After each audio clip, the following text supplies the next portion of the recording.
Welcome to జిల్లా వాణి news బులెటిన్లో ముందుగా హెడ్లైన్స్. సమతా మూర్తి భగవద్ రామానుజుల వారి తిరినక్షత్ర 1009 జయంతి వేడుకలు తొండ గీతాంజలి నారాయణమూర్తి ఆధ్వర్యంలో ఘనంగా నిర్వహించారు. అనకాపల్లిలో ఫూల్బాగ్ రోడ్లోని వారి స్వగృహం దగ్గర నుండి పువ్వులతో అలంకరించిన ప్రత్యేక రథంపై శ్రీ రామానుజుల వారి విగ్రహాన్ని ఏర్పాటు చేసి ప్రత్యేక పూజలు చేసి పురవీధుల గుండా ఊరేగించారు. ఈ ఊరేగింపు పూలబాగు రోడ్డు నుండి ప్రారంభమై అగ్మరి చెట్టు నరసింహస్వామి దేవాలయానికి చేరుకుంది. అక్కడ స్వామివారికి ప్రత్యేక పూజలు చేసి వచ్చిన భక్తులకు తీర్థప్రసాదాలు అందజేశారు.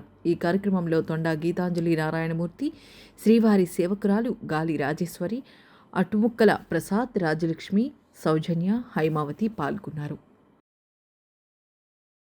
సమతామూర్తి ఆది గురువులు శ్రీమతి భగవత్ రామానుజుల యొక్క 1009 తిరునక్షత్రం అంటే జయంతి.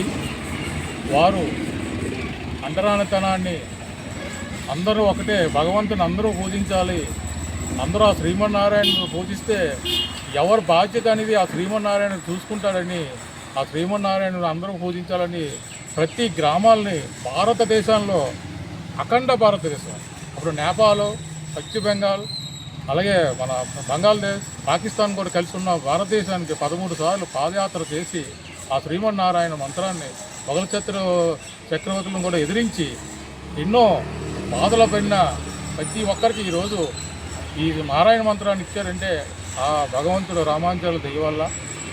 కనుక ఈరోజు ప్రతి సంవత్సరం కూడా ఈ అనకాపల్లిలో శ్రీవారి సేవకులు అలాగే నారాయణ మంత్రం తాలూకాలు అందరం కూడా ఈ శోభాయాత్ర చేయడం జరుగుతుంది. ఈ సంవత్సరం కూడా మరి ఈ కార్యక్రమాన్ని అందరూ కూడా విజయవంతం చేస్తూ జరుగుతుంది. ప్రతి ఒక్కరు కూడా ఆ రామానుజ ఆచార్యుల యొక్క సిద్ధాంతాలను కానీ పాల్గొంటే మానవ సమాజం ఏ విధంగా ముందుకెళ్ళాలి, మన జీవితం అంటే ఏంటి, మన వ్యవహారాలు ఏంటి, మన అవలాట్లు ఏంటి, సాంప్రదాయాన్ని, హిందూ మతాన్ని ఎంతో గొప్పగా నిలబడి అవలాట అవుతారని భావితరాలకు అందజేయాలనే ఈ ప్రయత్నాలు మేము కూడా ముందుకు ఇంకా ప్రయత్నం చేస్తూ జరుగుతుందని ఈ సందర్భంగా తెలియపరుస్తున్నాను. జై హో రామా. మరి ఈరోజు భగవద్ రామానుజాచార్యులు 1009వ జయంతి వేడుక సందర్భంగా ఒక విషయం చెప్పాలనుకుంటున్నానండి. కులాల పేరు మీద, మతాల పేరు మీద, ప్రాంతాల పేరు మీద, రాజకీయం పేరు మీద, డబ్బు పేరు మీద, పేద పేరు మీద హిందువులందరూ ఒకే దగ్గర ఉన్నప్పుడు కూడా మనసులు చల్లాచెదిరైపోయి విడిపోయి విభజించుకొని బతికేస్తున్నారు. ఇలాంటి బతుకు ఎప్పటికైనా సరే ఈ సంస్కృతికి సాంప్రదాయానికి చాలా ప్రమాదకరమని చెప్పి మరి స్వామివారు ఎప్పుడో దీన్ని ఒక సంకల్పంగా మనందరూ సమానమే అని చెప్పడానికి ఎన్నో పాదయాత్రలు చేసి మరి ఎంతో కృషి చేశారండి. మనం ఎన్నో కార్యక్రమాలకు వెళ్తాం, కానీ ఇప్పటికీ కూడా రామానుజాచార్యులు అంటే చాలా ప్రాంతాల్లో చాలామందికి తెలియని పరిస్థితుల్లో మనమైతే ఉన్నాము. దయచేసి అలాంటి యోగి కోసం, అలాంటి పుండరీకాక్షుడి కోసం మనం ఎంతైనా సరే ప్రచారం చేసి ఆయన ఆశయాల్ని, సిద్ధాంతాలని జనంలోకి తీసుకెళ్ళాలి. ప్రేమించు, ప్రేమ పంచు, ప్రేమగా జీవించు, కోపం ఎందుకు కౌగులించు, కక్షలెందుకు కరుణ పంచు, పంతమెందుకు పలకరించు, స్వార్థమెందుకు సహకరించు. మనందరూ కూడా సమానమే. మన మతాన్ని, మన సంస్కృతాన్ని, మన సాంప్రదాయాల్ని, మన తల్లిదండ్రులని, మన విలువలని, మన బంధాలని కాపాడుకోవాలంటే స్వామివారి దారిలో నడవాలని ప్రతి ఒక్కరిని కోరుకుంటూ జై శ్రీరామ్. ముఖ్యంగా మన సమతామూర్తి తిరునక్షత్రం జయంతి సందర్భంగా అందరికీ ముందుగా శుభాకాంక్షలు. సనాతన ధర్మంలో ఎటువంటి విధంగా మనం ముందు తరాల్ని అభివృద్ధి చేయాలి అంటే రామానుజాచార్యులే మనకి మార్గదర్శకులు.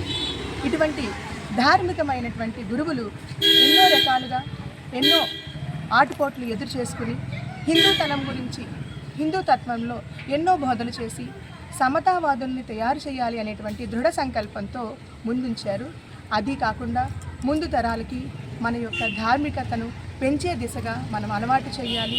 ప్రస్తుత సమాజంలో ఎటువంటి విధంగా అంటరానితనం, అస్పృశ్యత అనేటువంటి వాటికి ఎదురీతి ఆయన నడిపించినటువంటి మానవతామూర్తి, సమతామూర్తి. ఈయన యొక్క జన్మదినాన్ని మనం ఒక పండుగలా చేసుకోవాలి. ఈరోజు అనకాపల్లి జిల్లాలో ప్రత్యేకంగా ఈ శోభాయాత్రను నిర్వహించడం అనేటువంటిది ఎందుకోసమంటే ముందు తరాలకి మార్గదర్శకం అవ్వాలని అనేటువంటి ఆశతో ప్రతి వాళ్ళు కూడా ఈ ధార్మికమైనటువంటి అడుగులు వేస్తూ ఈ దిశగా నడిస్తే ధర్మం ఇంకా నిలుస్తుందని, ధర్మో రక్షతి రక్షిత అనేటువంటి నినాదాన్ని మనందరూ కూడా ప్రస్తుత సమాజంలో ప్రతిరోజు చదువుకుంటూ ఉండాలని మనస్ఫూర్తిగా ఆశిస్తూ మరొకసారి అందరికీ శుభాకాంక్షలు తెలుపుతూ జై శ్రీమన్నారాయణ.